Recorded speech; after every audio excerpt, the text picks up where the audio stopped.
Shamsuddin geography study corner চ্যানেলে তোমাদের সবাইকে স্বাগত। আজকে চলে এসেছি নতুন একটা ভিডিও নিয়ে। আজকের ভিডিওটি হচ্ছে যারা নতুন সিলেবাসে ক্লাস 12-এ উঠলে এবং যারা সেমিস্টার 3 নিয়ে পড়াশোনা করবে বা সেমিস্টার 3 পরীক্ষা দেবে তোমাদের জন্য। এর আগে আমি একটা ভিডিও আপলোড করেছিলাম যেটা হচ্ছে সেমিস্টার 3 সিলেবাস সম্পর্কে সম্পূর্ণ আলোচনা করা আছে। তো আজকে যারা নতুন ভিডিওটা দেখছো, আগের ভিডিও দেখোনি, তাদেরকে বলবো যে তোমরা যদি ওই ভিডিও দেখতে চাও, আমি এই ভিডিওর ডেসক্রিপশন বক্সের লিঙ্ক দিয়ে রাখবো, সেখানে গিয়ে তোমরা আগের ভিডিওটা দেখে নিতে পারো। ওখানে সেমিস্টার 3 সিলেবাস সম্পর্কে সম্পূর্ণ আলোচনা করা আছে এবং ওখানে আমি একটা কথা বলে রেখেছিলাম যে সিলেবাস আলোচনা করার পরের থেকে যে ভিডিওগুলো আনবো সেখানে প্রতিটা সিলেবাসের মধ্যে যে টপিকগুলো আছে প্রতিটা টপিক ধরে ধরে আমি আলোচনা করে দেবো এবং ওই টপিক ধরে ধরে কোন কোন প্রশ্নগুলো পড়লে ওর বাইরে প্রশ্ন পড়ার দরকার হবে না সেটা আমি বলেছিলাম। তো সেই কথা মতোই আজকে চলে এসেছি তোমাদের সিলেবাসের পার্ট 1-এ যেটা আছে, অর্থাৎ fundamental of physical geography unit 1-এর প্রথম যে টপিক সেটা হচ্ছে কন্টিনেন্টাল ড্রিফট থিওরি বা মহাদেশীয় সঞ্চারণ তত্ত্ব, প্রোপাউন্ডেড বাই আলফ্রেড ওয়েগনার। অর্থাৎ আলফ্রেড ওয়েগনারের মহাদেশীয় সঞ্চারণ তত্ত্ব। যেহেতু টপিকটা নতুন সেজন্য তোমাদেরকে বলবো ভিডিওটা প্রথম থেকে শেষ পর্যন্ত খুব ভালো করে দেখো এবং আজকে আমি যে যে প্রশ্নগুলো তোমাদের দেখাচ্ছি এই প্রশ্নগুলো খুব ভালো করে নাও। প্রশ্নগুলো দেখানোর সঙ্গে সঙ্গে কিছু জিনিস হয়তো আমি তোমাদেরকে বুঝিয়ে দেবো, সেগুলো একটু ভালো করে শুনে নেবে, এটা তোমাদের অনেকটা কাজে লেগে যাবে। প্রশ্নগুলো দেখানোর আগে প্রতিবারের মতো বলে নিই যে যারা চ্যানেল নতুন, যদি চ্যানেলটা ভালো লেগে থাকে প্লিজ চ্যানেলটা সাবস্ক্রাইব করবে, লাইক করবে, কমেন্ট করবে এবং বন্ধু তোমাদের শেয়ার করে দেবে। আর পাশে থাকা বেল আইকনটা অবশ্যই প্রেস করবে। প্রশ্নগুলো দেখে নিই, তোমরা ভালোভাবে প্রশ্নগুলো দেখতে থাকো। মহিসঞ্চারণ মতবাদ সম্পর্কে তাহলে যে প্রশ্নগুলো দিয়েছি সেগুলো তোমরা একটু দেখে নাও। প্রথম যে প্রশ্নটা দিয়েছি সেটা হচ্ছে, দেখো যে মহিসঞ্চারণ মতবাদের স্পষ্ট ধারণা কে দেন? এখানে উত্তর করবে তোমরা আলফ্রেড ওয়েগনার। কত সালে? 1912 সালে। তাহলে এখন প্রশ্ন হচ্ছে কি যে আলফ্রেড ওয়েগনার কি প্রথম মহিসঞ্চারণ মতবাদ সম্পর্কে ধারণা দিয়েছিলেন? তো এখানে আমি উত্তর বলবো যে না, ওয়েগনার কিন্তু প্রথম মহাদেশীয় সঞ্চারণ সম্পর্কে বা মহিসঞ্চারণ মতবাদ সম্পর্কে ধারণা দেননি। এর আগে বিভিন্ন বিজ্ঞানীগণ বিভিন্ন দিক দিয়ে এই সমস্ত বিষয় নিয়ে আলাপ আলোচনা করে গেছেন। প্রশ্নগুলো তোমাদের দেখানোর আগে আমি মহিসঞ্চারণ মতবাদ সম্পর্কে সামান্যভাবে একটু জিস্ট করে তোমাদের বলে দিই, একটু শুনে নাও। তারপরে যখন তোমরা বইয়ে পড়বে দেখবে খুব সহজেই সেটা বুঝে নিতে পারছো। তাহলে প্রথমে আমাদের জানতে হবে যে মহিসঞ্চারণ মতবাদটা কি। মহিসঞ্চারণ হচ্ছে মহাদেশের এক ধরনের সঞ্চালন, অর্থাৎ মহাদেশের এক স্থান থেকে আর এক স্থানে গমন বা পরিবর্তন। মহাদেশীয় সঞ্চালন বলতে বোঝানো যেতে পারে যে কোনো একটা প্রাকৃতিক প্রক্রিয়ার প্রভাবে মহাদেশগুলো ভূপৃষ্ঠের ওপর একটা জায়গা থেকে আর একটা জায়গা অর্থাৎ স্থান পরিবর্তন করে। এই মহিসঞ্চালন তত্ত্ব আলফ্রেড ওয়েগনারের বলার আগে প্রায় 300 বছর আগে বিভিন্ন বিজ্ঞানীগণ তাদের আলাপ আলোচনার মাধ্যমে এগুলোকে তুলে ধরার চেষ্টা করেছিলেন। কি বেসিসে? যে উপকূলরেখার মধ্যে সাদৃশ্য কি আছে, ভূপ্রকৃতিগত কোনো মিল আছে কি না, বা এই সমস্ত ব্যাপারগুলো দিক দিয়ে। তো প্রথম যিনি ধারণা দিয়েছিলেন তিনি হচ্ছেন কে? Francis Bacon. কত সালে? 1620 সালে কিন্তু ধারণা দেন। প্রথম তিনি বলেছিলেন যে আফ্রিকা এবং দক্ষিণ আমেরিকার অর্থাৎ এই দুই উপকূলের মধ্যে কিন্তু সাদৃশ্য তিনি লক্ষ্য করেছিলেন। এটা সম্পর্কে প্রথম তিনি ধারণা দেন। এর পরবর্তী ক্ষেত্রে আবার 1666 সালে প্লাসেদ বনে একজন, তিনি কি বলেন যে অবিভক্ত মহাদেশের কথা অনুমান করেন। অর্থাৎ এখন যেটা আমরা মহাদেশীয় সঞ্চালনের ক্ষেত্রে এখন মহাদেশগুলোকে বিভিন্ন ভাগে আলাদা আলাদা দেখতে পাচ্ছি, আগে যেটা একসঙ্গে ছিল সেই সংক্রান্ত আলোচনা নিয়ে উনি ধারণা দিয়েছিলেন। পরবর্তী ক্ষেত্রে 1858 সালে স্নাইডার বলে একজন, তিনি কি বলেন যে উত্তর এবং দক্ষিণ আমেরিকার উপকূলের সঙ্গে ইউরোপ আর আফ্রিকার উপকূলের আকৃতিগত সাদৃশ্য তিনি তুলে ধরেছিলেন। আমি একটা ছবি দেখাচ্ছি, তোমরা দেখো তাহলে বুঝতে পারবে যে উত্তর আর দক্ষিণ আমেরিকা যেটা বলছি, দেখো এখানে দেখতে পাচ্ছ তোমরা উত্তর আমেরিকা, আর এখানে দেখতে পাচ্ছ দেখো দক্ষিণ আমেরিকা। যে দেখো উত্তর এবং দক্ষিণ আমেরিকা নিরক্ষরেখা দেখতে পাচ্ছ তোমরা, তো নিরক্ষরেখার বাঁ দিকে অর্থাৎ যেটা লম্বা করে লাইন ওপর থেকে নিচে দেখতে পাচ্ছ, অর্থাৎ নিরক্ষরেখার একটু উপরে যেটা সেটা হচ্ছে উত্তর আমেরিকা এবং নিচে যেটা আছে সেটা হচ্ছে দক্ষিণ আমেরিকা। অর্থাৎ এই যে অবস্থান, এটা কিন্তু মহাদেশের প্রথম, অর্থাৎ প্রথম দিকে একটাই মহাদেশ ছিল এবং একটাই মহাসাগর ছিল। যে একটা যেটা মহাদেশ সেটার নাম ছিল প্যানজিয়া এবং একটা যে মহাসাগর সেটার নাম ছিল প্যান্থালাসা। তখন কিন্তু মহাদেশগুলো সব একত্রিত অবস্থান করতো। তো যেটা বলছি যে স্নাইডার তখন তিনি প্রথম কিন্তু এই উত্তর আর দক্ষিণ আমেরিকার উপকূলের সঙ্গে ইউরোপ আর আফ্রিকার একটা আকৃতিগত সাদৃশ্য উল্লেখ করেন। পরবর্তী ক্ষেত্রে 1910 সালে টেলর মহাদেশীয় সঞ্চালন সম্পর্কে একটা জোরালো মন্তব্য কিন্তু উপস্থাপিত করেছিলেন। ঠিক আছে, টেলরই কিন্তু প্রথম বলেন যে মহাদেশ যে সঞ্চালন হচ্ছে তার কারণ হিসেবে জোয়ারি বল কিন্তু দায়ী, এটাই কিন্তু তিনি প্রথম বলেছিলেন। অবশ্য আলফ্রেড ওয়েগনার মহাদেশীয় সঞ্চালনের কারণ হিসেবে দুটো বলের কথা বলেন, একটা হচ্ছে জোয়ারি বল আর একটা হচ্ছে বৈষম্যমূলক অভিকর্ষজ বল। ঠিক আছে? তো এতজন বিজ্ঞানী বিভিন্নভাবে তাদের ধারণা দিলেও সেটা কিন্তু সর্বজন গ্রাহ্য বা সবার কাছে সেগুলো স্বীকৃত হয়নি।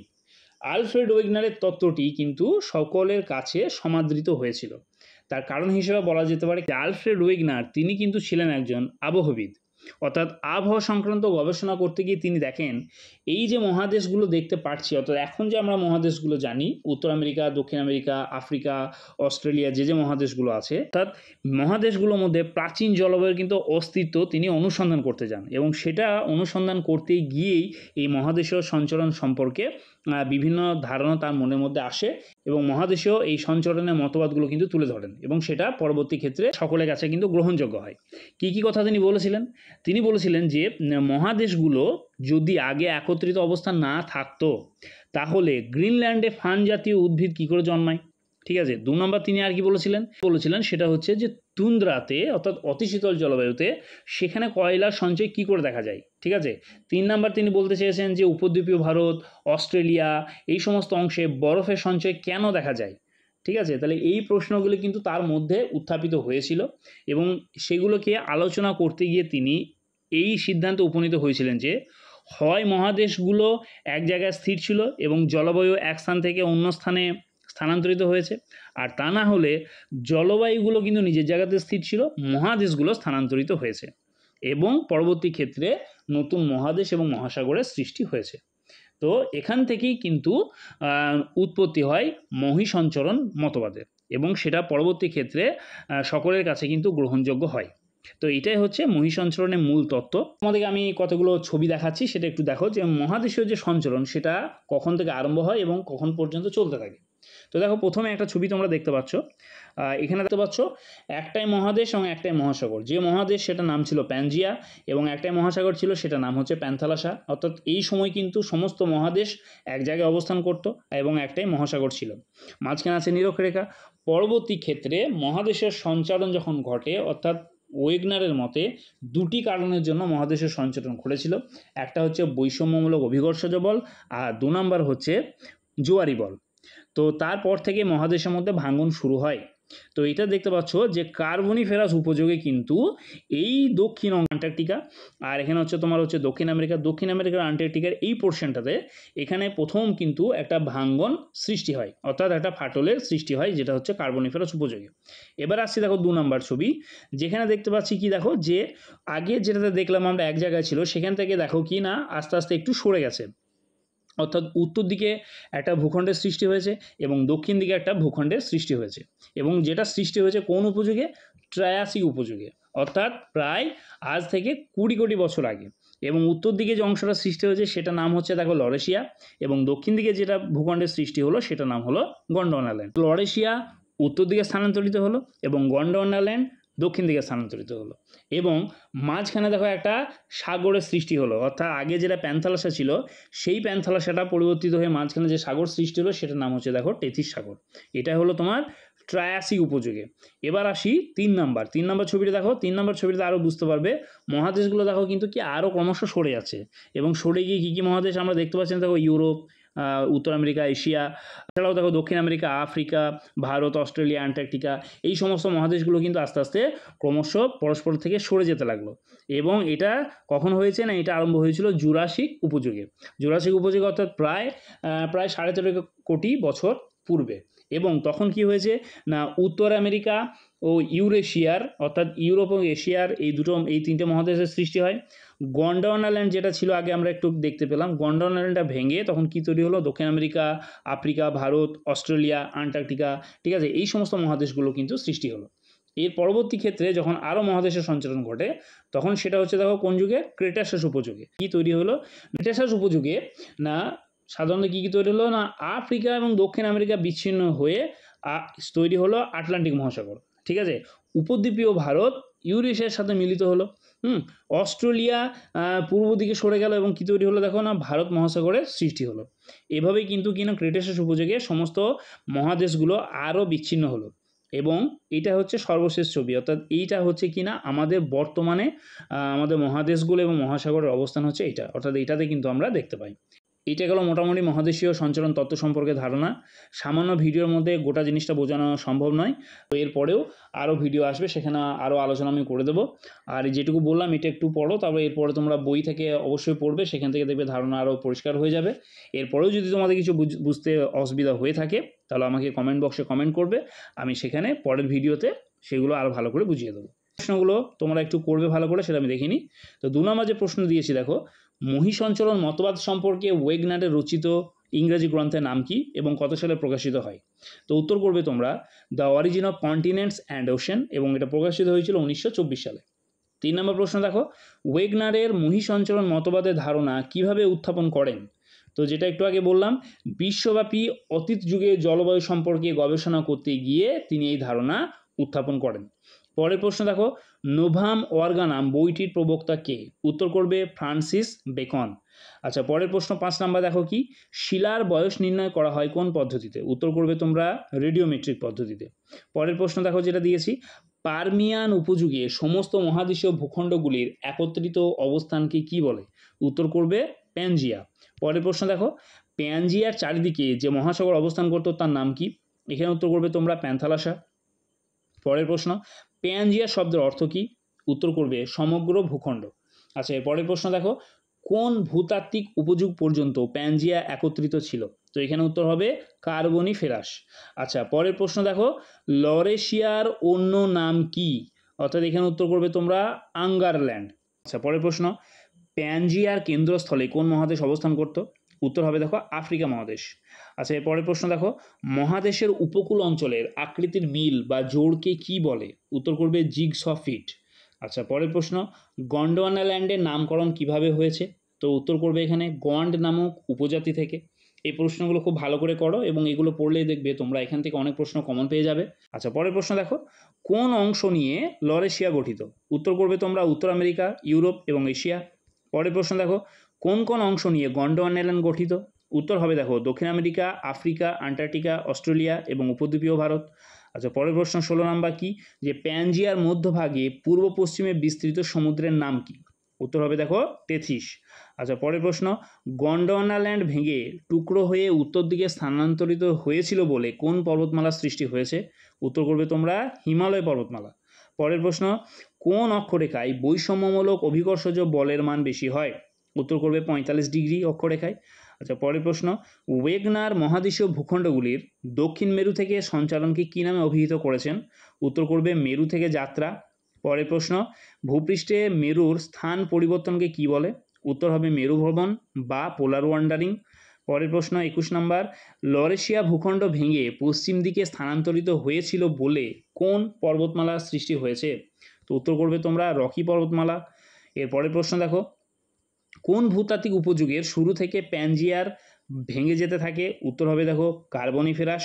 পরের প্রশ্ন, মেসোসরাস কি? উত্তর হবে দেখো এক প্রকার ক্ষুদ্রাকার কুমিরের জীবাশ্ম। পরের প্রশ্ন, গ্লস পটেরেস কি? উত্তর হবে ফার্ন জাতীয় গাছের জীবাশ্ম। পরের প্রশ্ন, দক্ষিণ আমেরিকা, দক্ষিণ আফ্রিকা, ভারত এবং অস্ট্রেলিয়া প্রভৃতি স্থানে প্রাচীনকালের কোন অবক্ষেপের নিদর্শন পাওয়া যায়? উত্তর হবে দেখো হিমবাহ বাহিত।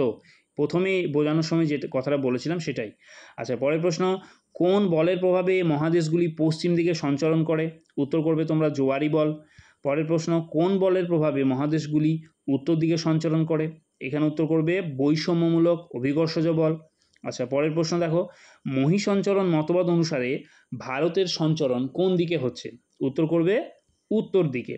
আচ্ছা, এর পরের প্রশ্ন দেখো, পুরাচম্বকত্ব কোন যন্ত্রের মাধ্যমে মাপা যায়? উত্তর হবে ম্যাগনেটোমিটার। পরের প্রশ্ন, চৌম্বক নতি পরিমাপ করা যায় কোন যন্ত্রের সাহায্যে? উত্তর করবে ক্লাইনোমিটার। পরের প্রশ্ন, আলফ্রেড ওয়েগনারকে সমর্থন করে কোন বিজ্ঞানী পরিচলন স্রোতের ধারণা দেন? উত্তর হবে দেখো আর্থার হোমস। আচ্ছা, পরের প্রশ্ন দেখো, মহাদেশীয় ভূখণ্ডগুলি কার্বনিফেরাস থেকে পারমিয়ান উপযুগে কোন জলবায়ুর অন্তর্গত ছিল? উত্তর করবে তোমরা শীতল জলবায়ুর। পরবর্তী প্রশ্ন দেখো, পুরা জলবায়ু বলতে কি বোঝানো হয়? উত্তর হবে প্রাচীন জলবায়ুকে। পরের প্রশ্ন, উত্তর আমেরিকা এবং ইউরেশিয়া ভূখণ্ডের কয়লা খনি অঞ্চল অতীতকালে কোন জলবায়ুর অন্তর্গত ছিল? উত্তর করবে তোমরা ক্রান্তীয় জলবায়ু। পরের প্রশ্ন, কম্পিউটারের সাহায্যে জিগস ফিটের উপমান কে দেন? উত্তর করবে তোমরা বুলার্ড। আচ্ছা, এর পরের প্রশ্ন দেখো, ওয়েগনারের জিগস ফিট ধারণাকে পরিমার্জন করেছিলেন কে? উত্তর হবে ডুটয়েট। আচ্ছা, এরপরে প্রশ্ন, মহী সঞ্চরণের সময় মহাদেশগুলি পৃথক না হয়ে তাদের মধ্যে এক দীর্ঘ প্রলম্বিত অংশের সংযোগ ছিল, এইগুলি দিয়ে প্রাণীরা পরিব্রাজন করত, একে কি বলে? তো এখানে একটা ছবি দেখাচ্ছি, দেখো ছবিটা একটু ভালো করে তোমরা দেখতে পাচ্ছ। এখানে প্রচুর প্রাণী আছে, এদিকেও প্রাণী আছে, মাঝখানে দেখো একটা সেতুর মতো হয়ে আছে। তো এটাকেই কি বলে? অপশান দেওয়া আছে, দেখো ব্রিজ, ভূমি সেতু, প্রাণী সেতু, উদ্ভিদ সেতু। তো এখানে তোমরা উত্তর করবে ভূমি সেতু। আচ্ছা, পরের প্রশ্ন, অর্থাৎ দেখো বাম স্তম্ভ ও ডান স্তম্ভ মেলাও। তো এখানে উত্তর করা আছে, দেখো দেখতে পাচ্ছ তোমরা বাম স্তম্ভ এবং ডান স্তম্ভ, কোনটা কি উত্তর হবে? তো আমি একটু বলে দিচ্ছি, দেখে নাও, যে আব্রাহাম আর্টিলিউস, এটা তোমরা উত্তর করবে অপশন 4, অর্থাৎ 4 নাম্বার আছে, দেখো আটলান্টিকের 2 উপকূল সরে যাওয়ার কথা বলেন। আচ্ছা, বি স্নাইডার ও পেলিগ্রিন, এটা করবে তোমরা 3 নাম্বারেরটা, অর্থাৎ আটলান্টিকের 2 উপকূলের মিল প্রথম লক্ষ্য করেন। আচ্ছা, পরেরটা হচ্ছে দেখো ফ্রান্সিস বেকন, এটা করবে মহী সঞ্চরণের প্রথম ধারণা দেন। আচ্ছা, 4 নাম্বার যেটা হচ্ছে দেখো আলফ্রেড ওয়েগনার, এটা করবে আটলান্টিকের 2 উপকূলের মিল প্রথম লক্ষ্য করেন। ঠিক আছে। আচ্ছা, এর পরের প্রশ্ন দেখো, ভূবিজ্ঞানের স্নাইডারের মহাদেশের পুনর্গঠন চিত্রটিতে কোন 2 মহাদেশের জিগস ফিট সবচেয়ে সুন্দরভাবে দেখা যাচ্ছে? তো এখানে একটা ছবি দেখাচ্ছি, দেখো ছবিটা দেখতে পাচ্ছ এখানে, অর্থাৎ দেখো ইউরোপ আছে, এশিয়া আছে, আফ্রিকা এবং আমেরিকা। তো এই ছবিটা ভালো করে দেখে নাও এবং দেখো জিগস ফিট মানে তোমাদেরকে বলে দিই, জিগস ফিট মানে হচ্ছে জোড়া লাগা, ঠিক আছে, অর্থাৎ দুটো উপকূলের মধ্যে যে জোড়া লাগা সেটাকে বলা হয়ে থাকে জিগস ফিট। তো এখানে দেখতে পাচ্ছ উত্তর আমেরিকা, উত্তর আমেরিকা, দক্ষিণ আমেরিকা, আফ্রিকা, এশিয়া, ইউরোপ, অর্থাৎ একটার সঙ্গে আর একটা খাঁজ লাগলে যেরকম মনে হয় সেটাকে বলা হয়ে থাকে জিগস ফিট। তো দেখে বুঝতে পারছো যে কোনটাতে যদি মনে হবে যে মহাদেশগুলোকে যদি সরিয়ে দেওয়া হয়, আবার যদি কাছে লাগানো যায়, তাহলে কোনটার সঙ্গে কোনটা ভালোভাবে মিলে যাবে, ছবি দেখে বুঝতে পারছো। তো অপশানগুলো দেখো, আফ্রিকা ও ইউরোপ, আফ্রিকা ও এশিয়া, আফ্রিকা ও আন্টার্কটিকা, আফ্রিকা ও আমেরিকা। তো এখানে তোমরা উত্তর করবে অপশান ডি, আফ্রিকা ও আমেরিকা। ঠিক আছে, আমেরিকা বলতে এখানে অর্থাৎ দেখতে পাচ্ছ উত্তর আমেরিকা উপরেরটা, আর এই যে নিচের এটা হচ্ছে দক্ষিণ আমেরিকা, এই দুটোকে মিলে এখানে আমেরিকা বলা হয়েছে। তো এই দুটোর সঙ্গে দেখো আফ্রিকার একদম খাঁজ কিন্তু মিলে যাচ্ছে, তো এটাকে তোমার বলা হচ্ছে জিগস ফিট। ঠিক আছে। আচ্ছা, পরের প্রশ্ন দেখো 40 নম্বরে, যে মার্সুপিয়াল উপসাম দেখা যায় কোন মহাদেশে? অপশন দেখো উত্তর আমেরিকা, ইউরোপ, দক্ষিণ আমেরিকা, এশিয়া। কেন তোমরা উত্তর করবে অপশন সি, দক্ষিণ আমেরিকা। তাহলে এই গেল এই চ্যাপ্টার থেকে প্রশ্নগুলো খুব ভালো করে দেখো এবং এরপর বইগুলো দেখো, ওগুলো দেখলে আশা করি সব কিছু ধারণা পরিষ্কার হয়ে যাবে। আর যদি এরপরে অসুবিধা থেকে থাকে আমাকে অবশ্যই জানাবে, আমি উত্তর সেগুলো বলে দেবো বা নতুন ভিডিওতে সেগুলো আমি আলোচনা করে দেবো। যদি ভালো লেগে থাকে তা প্লিজ চ্যানেলটা সাবস্ক্রাইব করবে, লাইক করবে, কমেন্ট করবে এবং বন্ধুদের মধ্যে শেয়ার করে দেবে। আজকের মধ্যে এখানেই দেখা হচ্ছে পরের ভিডিওতে পরবর্তী ইউনিটের আলোচনা পর্ব নিয়ে।